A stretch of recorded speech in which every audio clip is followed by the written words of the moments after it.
This podcast is intended to provide information for educational purposes only and to serve as a starting point for you to have a conversation with your personal physician. Nothing stated on this podcast should be considered medical advice. Consult with your physician before undertaking or changing any treatment plan. After 20 years of doing this, studying this, spending my entire life really dedicated to treating the disease of obesity, and it's taken me 31 episodes for me to speak freely, Zoe, but Chris does not know what the he's talking about. Okay, welcome back, friends. Here we are in the Pound of Cure Weight Loss Podcast, episode 31. Obesity discrimination is alive and well. Just ask Chris. Yes, we're going to hear from Chris. I'm just a little hint. I'm not a huge fan of Chris. Yeah. I mean, not all Chris's. Yeah. There's Chris. one Chris in particular. I don't know his last name, not going to lie. Yeah. So Zoe, we've put together a bunch of before and after pictures in the office. I know you've been a big part of this, working with our patients to get their before and after pictures. So first of all, I want to give a shout out to our patients who have been generous enough to give us these before and after pictures. Sometimes having some of those pictures out there in public, like that's putting yourself out there. So we really, really appreciate that. But I also know that it's so helpful. So we're putting these around our office so that anybody, when you come in for an appointment, you can see, hey, this is what we're able to do. We've got GLP-1 patients, we've got surgery patients. I don't know if we have a nutrition patient up there. I don't know, but we've got one on the podcast coming up soon. Oh, fantastic. But my favorite part about these before and after posters is the QR code so that people can listen to their segment on the podcast, which I think is just so cool. Sitting, waiting for their appointment, listening to the patient's story, and really being able to put a face and before and after to that story is just so powerful. Yeah, so we've got those. So if you're coming into our office in the near future, please take a look at those. Let us know what you think. And if you're one of our past patients who's really happy with their success, we would love to see your before and after pictures. And we'd love for you to share those with us so that we can share them with others to help them make this decision for themselves. Feel inspired and motivated. Yeah, for sure. All right. So our In the News segment comes from the Maine Wire, Maine being the state, not the main thing. So this comes out of Maine, where there's a 29-year-old woman who filed a lawsuit against Cigna, her insurance company, claiming that obesity is a disability and that Cigna's failure to cover GLP-1 medications constitutes discrimination based on a disability. So she's leveraging the ADA, the American Disability Act, which essentially mandates that people with disabilities cannot be discriminated against.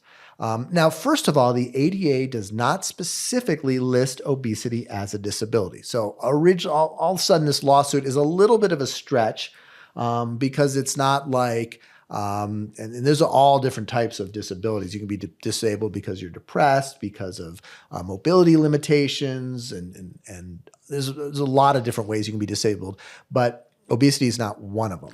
But obesity is a disease. And so maybe that's the distinction, disability versus disease. That's where they're going with this. That's where they're going with this. And obesity is a disease. I don't think that's really debatable at this point.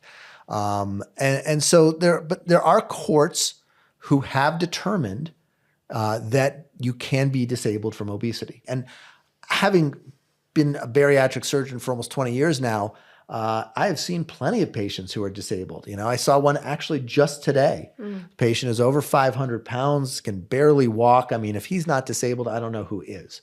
So anyway, they're suing for this.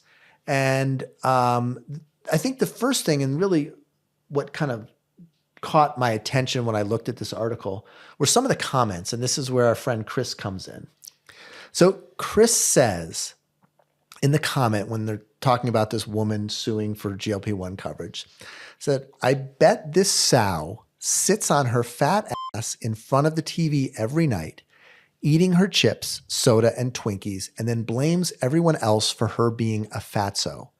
No sense of responsibility for oneself and one's action." Nice use of the third person there, right?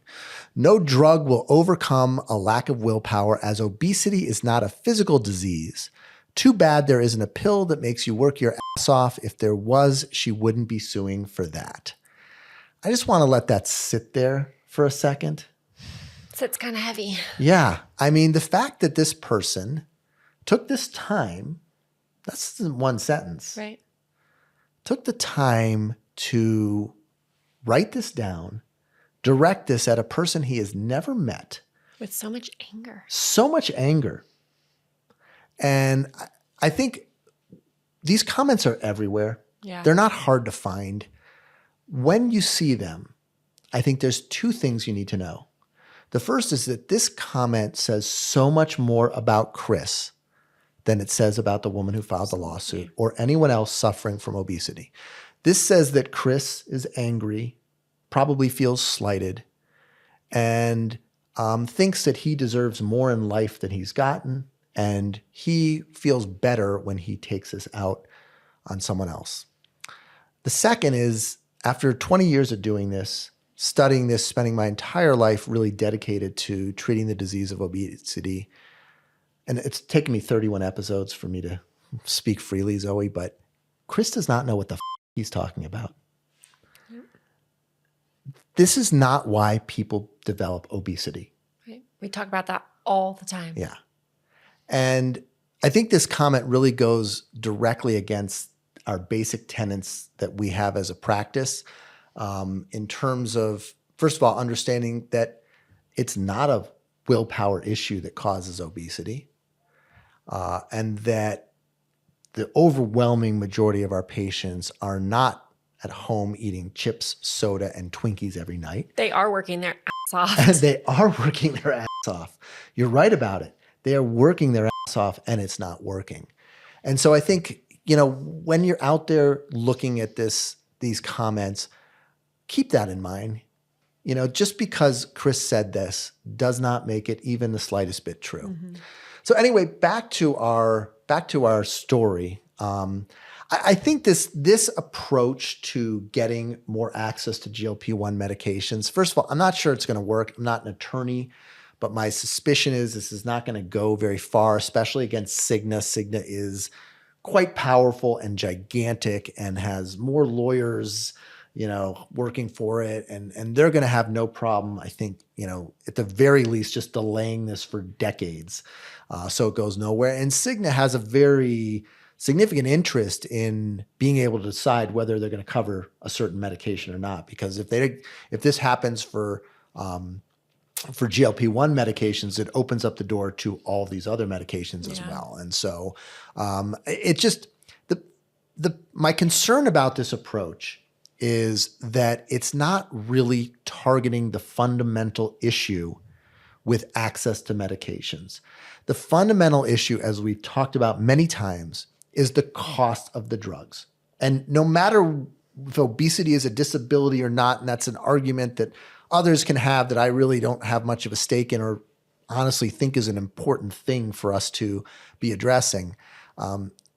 The issue is that the meds are too expensive and we just cannot afford to treat everyone who deserves them. And so until we reduce the cost, we're not going to make any headway. And so this lawsuit really is, in my mind, distracting. It keeps us from getting to the root cause that's preventing the patients who are out there who want and need and deserve GLP-1 medications from getting access to them.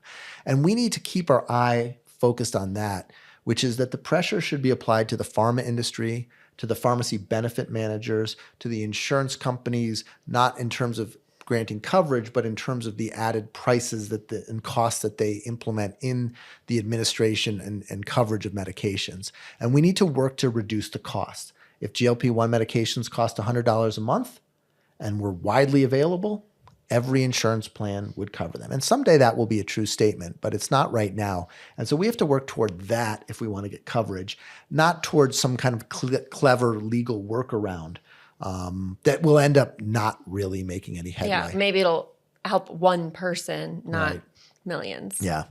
There's also kind of a catch-22 that's built into this, which is if you're determined disabled by the Social Security Administration, then you're typically going to be placed on Medicare. That's who covers patients with disability. and Medicare doesn't cover GLP-1 medications for weight loss. So this argument doesn't have any legs, and I don't think is something that's worthwhile, but it certainly brings up some interesting points. Yeah. All right, well, let's move on to our patient story. Well, we are really excited to welcome Nikki, our guest on today's podcast. And Nikki is not a patient of ours, but she has a lot of really wonderful value to add. And so we're super excited to hear from you. Welcome. Thank you so much. Thank you so much for having me. I'm happy to be here. So, Nikki, why don't you tell us a little bit about your story of bariatric surgery? Because you're the OG. You were one of the first people to have the surgery. And I think it's really important for people to understand how far we've come with bariatric surgery. Oh, we've come so far. I had surgery in April of 2001. I had an open RNY, which was generally what the only procedure my surgeon did back then. He Let was me very stop you for a conservative with his second and approach. explain. Let me stop you and explain what an open RNY is to everybody out there. So they made an incision, and that was the plan from the beginning. There was no laparoscopy, 5 small incisions, home the next day. This was, and they got at some point where they could make a relatively small incision, but this is a whole different ball game. So anyway, sorry to interrupt, but I think it's important. That's okay. That's a really important point. It's very important because obviously the recuperation is very different, but I had surgery in April of 2001. I had struggled with my weight for probably 10 plus 15 years at that time. And weight loss surgery was just basically becoming really, big then. And I started looking into it. I worked for an insurance company. I thought, well, I'm going to look into this. So I just went and I jumped into it. And I had surgery. And boy, it threw me for a loop because it was like I was out there not knowing what I needed to do. I didn't have a lot of guidance with my nutrition. I didn't have a lot of guidance with the things that I was experiencing, such as like dumping that I thought was dumping at that time, which turns out to be reactive hypoglycemia. We didn't know about that back then. And so there were so many things that I went through, and things have changed. Just as we've progressed through these years, we've learned more and more about what is required. Our vitamin requirements have changed from 2001. We were told we could take Flintstones and we'd be good. Our calcium was take some Tums, you'll be good. That was it. Mm-hmm. And now I'm on a regimen of, bariatric vitamins daily. I started out at 340 pounds and I got down to 165. Wow. I maintained my weight. Yeah, I maintained my weight loss for about 13 years, and I started to have regain when I went through some medical issues with my parents, and they both were diagnosed with cancer, and so I started to experience some regain, and that just kind of snowballed, and that I gained about 70 pounds back. Yeah. And it was about 2 years ago, no, it was about a year and a half ago, I started just really focusing on trying to lose that weight. When COVID hit, I gained a little bit more too, of course. So about a year ago, I decided that I needed to do something else. And so I hopped on the GLP-1 and I dropped about 75 pounds. Wow. So I'm right now I still got about 20 pounds to lose, but right now I'm like 179, 180. And I'm happy where I'm at because given that I'm 23 years post-op, I feel like I'm still a successful RNY patient. I think that's a really great example of how even though your surgery was 23 years ago, the GLP-1 is such a powerful tool as combination therapy to really help you get that weight regain back off. I can tell you that when I started those GLP-1s, I felt like I was a new post-op again. I didn't have an appetite. It was back to those early days where I had to make myself eat, and it was just really something that was like, okay, I could do this, Now I'm in the point where I'm like, okay, I got to maintain this. So it's definitely something that I feel is a good option for the bariatric community. And I am hoping that we will see more of the insurance companies start to approve that for us, because I do think that it is something that's very important to help us. Because I do feel like regain is kind of it's inevitable to some degree. I think we're all going to experience regain at some point in time, and it just depends on to what degree it's going to be. I was going to say, and it's important also to help decrease the stigma around with that and know that it can be, kind of part of the process, but there are tools and there is support and there is a community and providers, all of the tools that one needs to really help get back that weight off, but also, Absolutely. not feeling shame around it.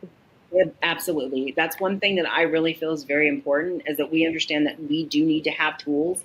Our surgeons get us through the process of having surgery, but we still need those tools through this lifelong journey to help us be successful. And that means if we've got to go through nutritional counseling, therapy for mental health, or if we need to have just a medication that's going to help us, then so be it. We need it.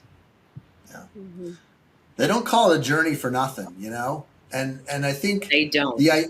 There's this kind of misconception that I see with a lot of patients who are going through surgery, and the truth is this spans in multiple areas, not just weight loss. But there's this idea that I've struggled with my weight; it's caused me so much dissatisfaction and unhappiness.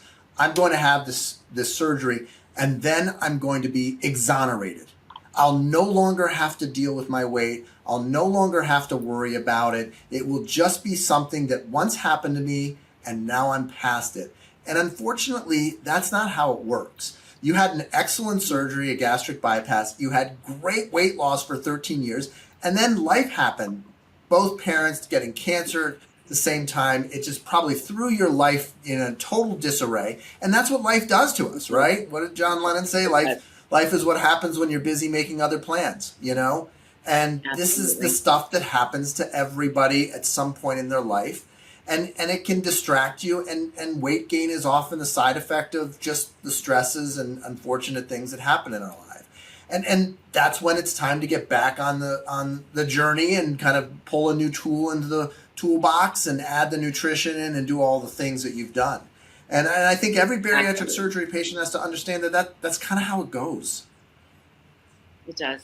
That's very true. Yeah. I mean, I used to tell everybody before life happens, divorce happens, hormones happen, something's going to happen that's going to cause that weight gain. And one thing I used to hear people say is, I've lost 100 pounds forever. And I used to tell them, you didn't. People that are on AA, when they drink, they can fall off the wagon, and we can too. It's not gone forever. You've got to be diligent because it can come back. Yeah. It's that I'm never gaining it back. And I think that there's two components to that. The first is you never want to gain it back. I get it. But the second you believe that you can't, that's when the real danger comes in. Absolutely. It also speaks to the power of that ongoing accountability and the community to keep checking in, like you mentioned with AA, right? Like that's a powerful community. That's ongoing accountability, and having a group, a powerful community such as the bariatric community, and all of the wonderful resources that I know you offer and that we offer is really kind of that piece of the puzzle that allows you to have those tools ongoing, since there is no end point.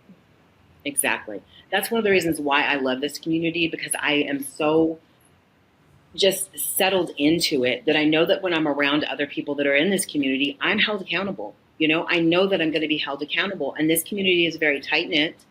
Our events that we have, these, that is part of going to these events. It's for you to be able to get education and support, but also accountability. When you're there, you're going to network with people you're going to basically walk away with lifelong friendships, and they're going to help you through this process, And I've met so many people at Obesity Help. I have friends that I have worked with for 20 plus years, never met them face to face, but we have this camaraderie because we both had surgery.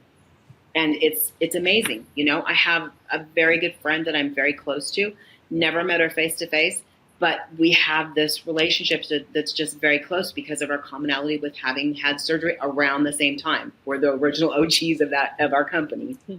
Yeah. Talk to us a little bit about Obesity Help, what they do, what they offer. Because one thing I love about bariatric surgery is the community, and that's just what you just said. It's just that right. And I think to some degree also there's so much bias that still is out there against people who are suffering from obesity.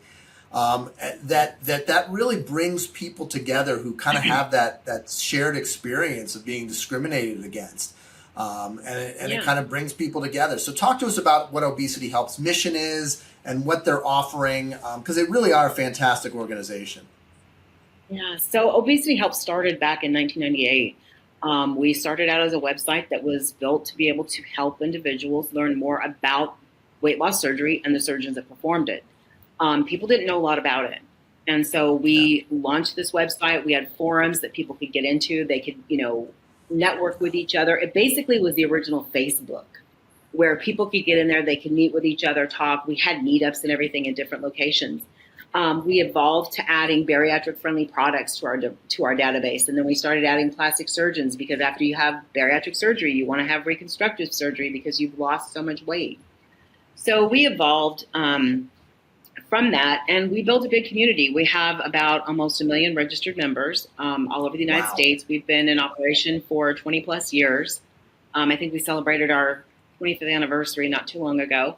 It has literally been a lifeline for a lot of people. We have people that were on that website back when it first started, and they still come back and they'll hop in and say, I was here back when it launched. They're looking to see if they still have friends that are there. So this community is very tight knit, and they don't seem to stray too far. If people do tend to go, they're always coming back because they know where that support is at. And that's what we tend to offer. Our mission is to provide education, support, and assist people in learning about the resources that are available to them to help them through their journey, whether it's to lose weight naturally or if they want to lose weight through weight loss surgery, because there are options out there. Not everybody can qualify for surgery, and not everybody wants surgery, but we're a resource for them either way. And we try to bring all of that to the entire community, whether they're going to have surgery or whether they're just going to lose the weight. We're there for them. Talk to us about this conference. We're actually going. So tell us, what should we expect? Yes. This is actually a pretty cool conference. We're excited about it. Yeah, we're excited to have you. So what we've got this year is our Bariatric Connect 2024 National Conference. This conference is going to be held in Newport Beach, California on September 20th and 21st. I'll slum it there for a little bit. Yeah, no doubt. Right by Fashion Island. This is a 2-day conference, and it is 2 days that are filled with dynamic speakers. Those speakers are going to be talking about anything from nutrition to mental health issues, whether it's dealing with emotional eating or even body image. We've had individuals that have, been struggling with body image post-bariatric. So we have a lot of great speakers that are scheduled to speak. And we have that 2 full days that are going to be there, along with a vendor hall. And then on Friday night, after our very first day, we're going to have a costume meet and greet. That costume meet and greet is going to be sponsored by Total Lipedema Care. And then on Saturday night, after our full day of sessions, we're going to have the fashion show and after party. And the fashion show allows individuals to just, get out there and celebrate their weight loss. They get to walk the runway. They get to dress up how they want, whether it's in a cocktail gown, whether it's a ball gown, whether it's a bikini. They get out there and they just, celebrate that weight loss. And that fashion show and after party is going to be sponsored by Premier Protein. So in addition to our 2 platinums, we also have Dr. Weiner, who is also going to be sponsoring as a gold. A Pound of Cure is going to be a gold sponsor. So he'll have a session, and there will also be, you'll be part of our fireside chat too on Saturday. So we're excited about that. The best thing that our attendees love is, number one, they walk away from this event with a lot of education and support. We talked about how close-knit this community is. We have people that come all over. We have people that come from Canada to this event every year. And they come every year and they get to meet up with their friends that they met like the previous year. So when you come, you guys are going to walk away with just really getting to see a really close-knit community like you already know exists. But you're going to get to see that from all over the United States, of these people converging into one location, just really celebrating 2 days of all of their success. And also their ability to just kind of, maintain that need to add the extra tools to their toolbox to make them success and have that long-term success that they need. Yeah, for sure. I mean, I love the idea. It's what you're doing is you're providing the 2 key components for success after surgery, in my opinion, which is education and support. People need the right information. They need it presented in a very plain fashion. Like, hey, here's the good and the bad. I mean, everybody wants to lose weight. These surgeries allow you to lose 100 plus pounds for most people. That's amazing. But there's other things too that go along with them. And so you got to know all about them. You got to know about how your relationship with alcohol is going to change after surgery. You got to know about risks of weight regain, possibility of using GLP-1 medications. And then once you go through it, man, you need a couple friends because it's a crazy, wild ride. And you need someone else who's taken that ride before to be able to share in that experience, and someone else who understands, you know, the good and the bad about these surgeries. And so Obesity Help really demonstrates the best of both of those by providing the education and the support as well. So if someone out there is interested in signing up for this conference or attending, give us some information. How much does it cost? Are there scholarship options? How do you sign up? How's that work? So we do have scholarship options, and those scholarship options can be found on obesityhelp.com. And if you go and look for scholarships, it's going to be under our articles, and you'll see a blog that will have a link to apply. Currently, our tickets are on sale for $120. However, we do have a Pound of Cure code that we're going to be providing to your patients and anybody that's listening, where they can get $25 off. And the way that they can get that, there is a link that I've provided to your team so that they can share that, but that they can use that code and get that. We do have a block of rooms also that will be going off around August 25th. So if you're interested in going, make sure you get your ticket and get that block of room, the room scheduled during that block, because that would be your best bet. But as far as scholarships go, if you guys need information, they can also email me at nikkih@obesityhelp.com, and I can direct them where they can apply. Yeah, and September 19th. And we'll put those links and everything in the show notes as well, so your email address and that kind of thing. Right, and it's September 20th and 21st. Okay, September 20th and 21st. All right, well, Nikki, it was great connecting with you. I love your story. I think for people out there, I think a great take-home message is here you are 23 years after your surgery and have regained only 10 pounds and are still about 160, 170 pounds down from your highest, right? Yeah. And I think that's one of the most amazing things about this surgery is that you know, with the right approach, the education, the support, the medications, the surgery, you can get that lifelong weight loss. That is absolutely possible. That's our mission in our practice for all of our patients. Having the right tools in your toolbox are the ideal match, and that's where you guys are coming in. So love it. We hope to see more of you there at the event this year too. So thank you so much for having me. All right, what do you have for us on the nutrition front today, Zoe? All right, so I wanted to talk a little bit about reading the nutrition facts label. It can be confusing. To me. Yeah, there's a lot to look at. Yeah. Now, they recently in the past 5 years, so recently is, I guess, relative, but reconfigured the size and the font, like the size of the fonts and that sort of thing, and added a couple lines on the nutrition facts label, which I think are all very meaningful and significant changes. Mm-hmm. However, it can actually increase the confusion, as I've noticed. I just had to go run and grab an example because I don't know about you, but I'm a visual person, so I like to look at the visuals. But anyway, so the change of the nutrition facts label made some of the things easier to read. However, I find that it can make it more confusing because if you're looking at this new nutrition facts label, what's the first thing that your eyes go to? Calories. Yeah. I don't care. I mean, you know, kind of I don't care. But the very first thing that I always recommend looking at on a nutrition facts label is fiber.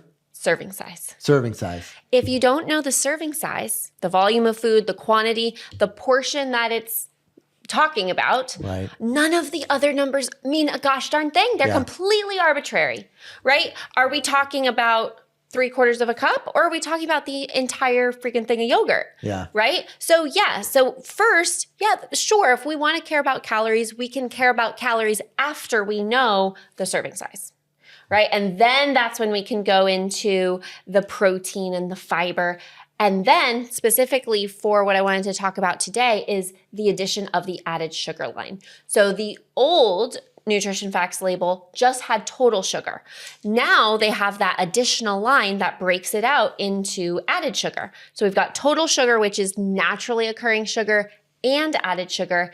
And then that line of added sugar at the bottom is what we care about, because the naturally occurring sugar, we know that there's benefits in that. And I dig into all of that in the All About Sugar support group. So if you're interested in learning more about that, then join me there. But ultimately, we want that added sugar line to be as close to zero as much as possible. Right. Right. But moral of today's story is always start at the serving size. I like that. So things like apple juice, there's tons of sugar in apple juice, 25, 30, even more grams of sugar, but they claim it's no added sugar because they've extracted the good stuff, the fiber. Because for us, it's if you're gonna have the sugar, you gotta have the fiber and the phytonutrients, all the other good stuff too. And so if you extract all that stuff, it doesn't count as added sugar. It still spikes your blood glucose. Yes, but it's just as if you added the sugar directly. Yeah. And I think that's another important point.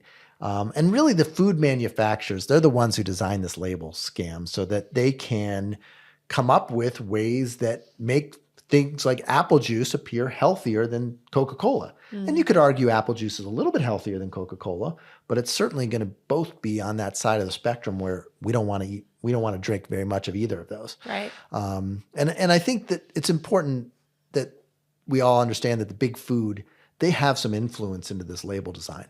And so this did not come, out of the dietitians at the FDA who said, let's come up with the most transparent, obvious way that we can communicate the health of food to people in the United States.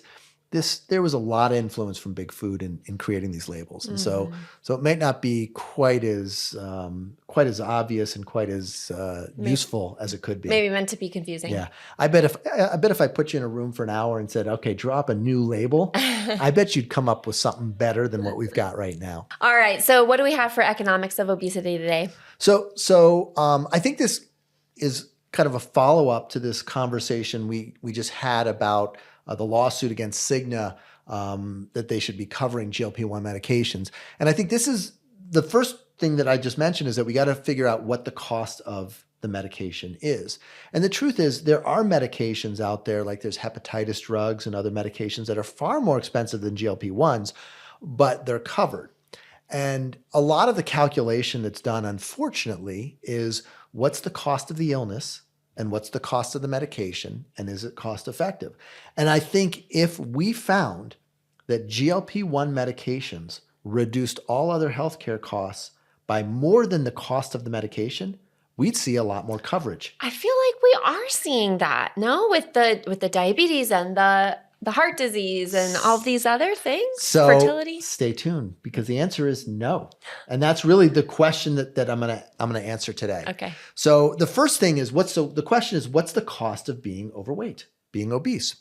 And we don't know. There's been a lot of studies that have been done to look at this, but there's a lot of different ways you can do it and a lot of different assumptions you can make. So there's quite a bit of variability for the answers. The other thing is it's different in different countries, right? So having a heart attack in the United States is a lot more expensive than having a heart attack in France. And so when we're looking at the cost, there's a lot of different costs that go into it. First of all, there's the medical costs, right? Heart attacks, strokes, diabetes, all of these things, then the cost of treating them. And if we were to be able to treat your obesity, that a lot of those medical costs would decrease, not go away. They don't go away, they just decrease. And so we can only get that decrease. The second is disability. So loss of somebody who's able to work. And then especially in the United States, we have disability payments that come. And so there's a cost there. And we know that patients with obesity have a much higher rate of disability than patients at a normal weight. And so we see disability, we see missed work and lost productivity. And so there's also early mortality. So there's all of these costs, and these are costs to society that come from people being overweight or obese. And so they've done a lot of studies. The first thing is, let's look at the cost of some of the treatments, right? So the cost of bariatric surgery, which is covered by about 95% of insurance policies, is somewhere between $20,000 to $30,000. And the truth is, at this point, serious complications, the $500,000 ICU stay, those were more common in the past, but really we've eliminated those. I'm not even sure where the ICU is in our hospital. I mean, we just never have patients spending time in there. So it's about $20,000 to $30,000. And that in general, especially for gastric bypass, results in lifelong weight loss. And so all of a sudden, that's not a huge amount of money if we're going to be able to save some money on these costs. And that explains why we see so much coverage for bariatric surgery. We look at the cost of GLP-1 medications, it's about $15,000 a year. And so year after year after year, that adds up very, very quickly. So if you look through all these studies, and again, this is subject to much debate, so please don't take this as me stating this as fact. But if you put all these studies together, we see that the cost of clinically significant obesity, BMI over 40, with medical comorbidities is about $7,000 a year. So the medications are twice as expensive as it costs society for people to be obese. When we have 40% of our population is obese, we're not going to get anywhere. And so what we're going to see is what we see. We see that higher compensated employees, people with larger salaries, tend to have far more coverage options for GLP-1 medications. And it's, of course, because if you lose a week of work and you're making $500,000 a year, that costs a company a lot more than if you miss a week of work and you're making $20 an hour. And so this is also something very unfair, but we brought this up many times, is that these medications are being used by patients, are much more commonly used by people with means than people without. Yeah.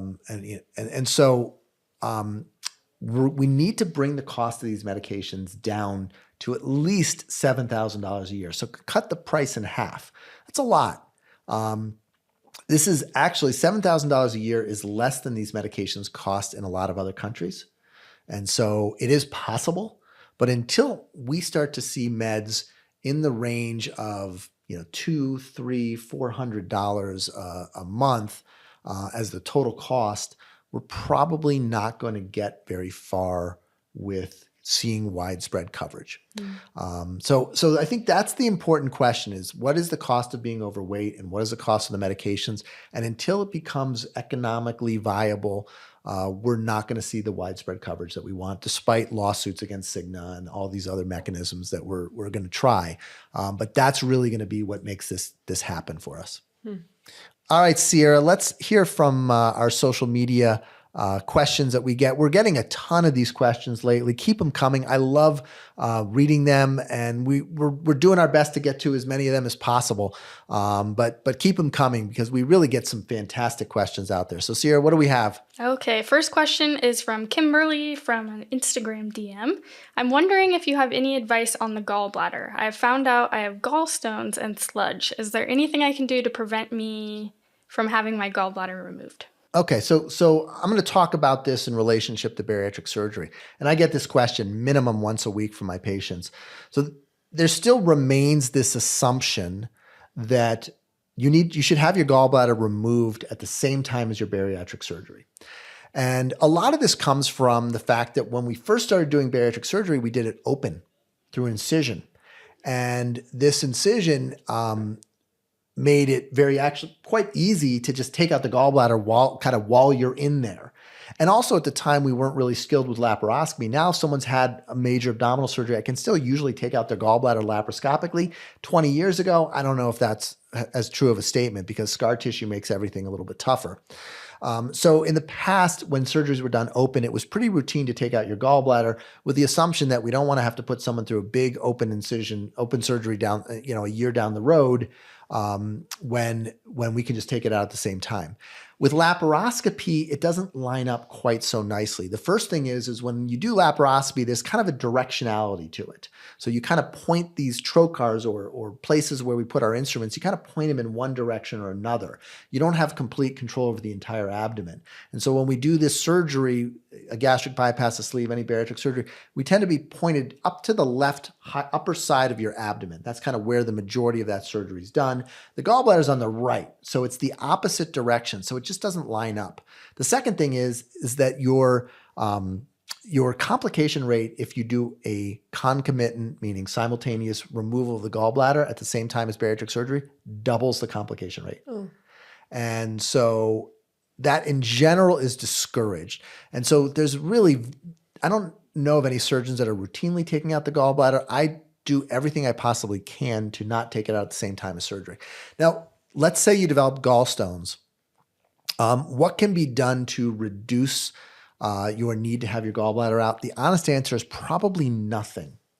Once you have gallstones, and I think especially if you have had a gastric bypass, if you have even minimally symptomatic gallstones, you should have your gallbladder removed. And in general, people tolerate the surgery quite well without a lot of long-term issues. I think if you don't want to have your gallbladder removed and are trying to prevent it, there is a medication called ursodiol, and you can take it, and there are some practices that routinely prescribe ursodiol after surgery to help reduce the risk of forming gallstones. The big problem with that is as soon as you stop taking the ursodiol, then you're prone to the development of gallstones. And so you're just kind of kicking the can down the road and putting off the inevitable. And most patients do not want to take this medication for the remainder of their life in order to prevent gallstones. So the truth of the matter is when it comes to your gallbladder, I think it's not the worst thing in the world to have your gallbladder removed. Most patients do quite well with it. And some of the complications that you can see in my recent trip to Guatemala would certainly support this, can be, having a gallbladder that's causing trouble is pretty rough. And getting it out can actually improve your lifestyle quite a bit. So there's not a ton that's there, but I also don't think it's something that you should be afraid of. Sierra, what do we got for our next question? Okay, this question is from YouTube, What to Eat After Bariatric Surgery 2024. What about oats in almond milk? So I think we're talking about making like an overnight oats sort of situation. I love overnight oats. Yeah, me too. Yeah. My main thing here is making sure that you have protein in that overnight oats. So I always like making mine with Greek yogurt. Sometimes we'll add some protein powder, make sure you get some fruit in there. Well, depending on how far you are post-op, right, about having those whole foods. But I was going to say, at what stage are people able to eat this? Is this a yogurt, cottage cheese, and applesauce kind of the first stage, or what? How do people tolerate this? Because it's always confusing. You think somebody like eggs, scrambled eggs are soft, but they're like the hardest thing to eat. Where does overnight oats fall into that? I generally like to wait a little bit longer, just especially because oats, although they are, a healthy carbohydrate, we still don't want to be filling up on oats and kind of monopolizing that room in your stomach and not able to get in your protein and your fluids. Yeah. So it's kind of balancing it. That's why I would really recommend to make sure you're getting some protein in there with it. And then, if you're after that, all of your food reintroduction phase and you're making overnight oats, make sure you get some fruit in there. Or my favorite way to make overnight oats is actually with veggies. I know. Carrot cake overnight oats and zucchini bread overnight oats. I'll have to share those recipes on another episode. My main thing here too with the almond milk, make sure it has 0 added sugar, like what we talked about looking for in the nutrition facts label reading segment of the podcast. Yeah. Yeah, there's a lot of sweetened oat milk, almond milk out there. Very easy to just, this one's on sale. I'm just going to grab that one and not know what you're getting. And the labels look like identical. Yeah. It's so easy to buy the wrong one. I mean, we go through a lot of almond and oat milk in our house. And I swear it's like every 6 weeks we're like, we bought this sugary stuff, All right, Sierra, what's our last question? Okay, this one is from Mackenzie. It came in by email. I'm not sure if this has been done, but what would you think if a patient wanted to take a GLP-1 medication prior to a gastric sleeve or gastric bypass to lose the most amount of total weight possible? So this is a great question. And also I think, when I see these questions, I feel like, all right, we're making a difference because we've made a big point in the past about preoperative weight loss driving additional weight loss after surgery. So the question is, does GLP-1 driven preoperative weight loss have that same effect? And my thought is, no, it does not. And the reason is, and again, I think it depends on which surgery you're having. If you're having a gastric sleeve, we've talked about how it's very likely that after a gastric sleeve that you'll also need to supplement with GLP-1 medication at some point in the future. And so if it's before a sleeve and your plan is to use the GLP-1 medication after surgery, I think that is reasonable. I think if you're opting for a bypass because you believe that it won't require you to take the GLP-1 meds and your long-term goal is to not take GLP-1 meds, I don't see much role in doing it before surgery. I don't know that it's going to drive additional weight loss because you're going to stop the GLP-1. So it's like when you have surgery, you're going to be like pushing down with one foot on the gas and one foot on the brake. The surgery is going to be the gas, but stopping the GLP-1 is going to be the brake. Zoe, before surgery, we really work with our patients to optimize nutrition. And that is my thought on where your energy and effort should go to drive weight loss before surgery. What are you doing with our patients before surgery, kind of preparing them? Of course, the education about what they're going to do after surgery, but you're in that 2, 4, 6 month waiting period for surgery. What are you having our patients do? What are you instructing them on? Yeah, that's really great because this is actually a really valuable period of time to establish new habits that will help them be successful after surgery. I always like to have the analogy of you don't want to try to change everything all at once because that makes you feel overwhelmed. So if we can start chipping it away at some of these habits that will help them be more successful after surgery, then that's time well used. And specifically to drive trying to maximize weight loss before surgery, let's do the metabolic reset diet. Let's do that for as long as possible while working on some of these other habits so that you will be going into surgery in a really great spot. And then after your surgery, of course, you can then keep up some of those habits that you've built beforehand. Yeah. I think you also do a great job of kind of challenging patients a little bit. There's a lot of people go into this and I'm not a veggie person. I'm not a fruit person. Like they have these preconceived notions. This is just not who I am. This is not something I do. And I think you do a really nice job of kind of gently challenging them to become a veggie person and to become a fruit person and to open your mind to the idea that maybe you're capable of more change than you've given yourself credit for. And I think that's also really important before surgeries. Take these preconceived ideas that you've had and make sure that you are challenging yourself and putting yourself in the best position to have that great diet afterward. And I think Sierra, our office manager, would be very upset if I also didn't mention that you have to be careful taking GLP-1 meds before surgery because the criteria of your BMI, and most insurance companies still use BMI over 40 without a comorbid condition or BMI over 35 with a comorbid condition.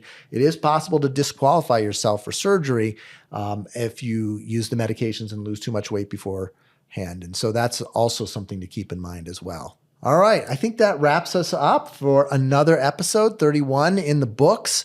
This podcast is produced by Sierra Miller and Rhiannon Griffin. We could not do this without them for certain. In fact, we couldn't do most of the things that we do without those two, huh? And the editing is done by AutoGrow. And if you found this helpful, please share, review, do all of the things that you normally do with the podcast or social media to help get the word out there. Our goal is to keep people like Chris quiet and to put some content like this that really supports those who are out there suffering with obesity so that they can hear some positive things and get some advice that is science-backed and actually productive to helping you meet your weight loss goals. See you next time. See you next time.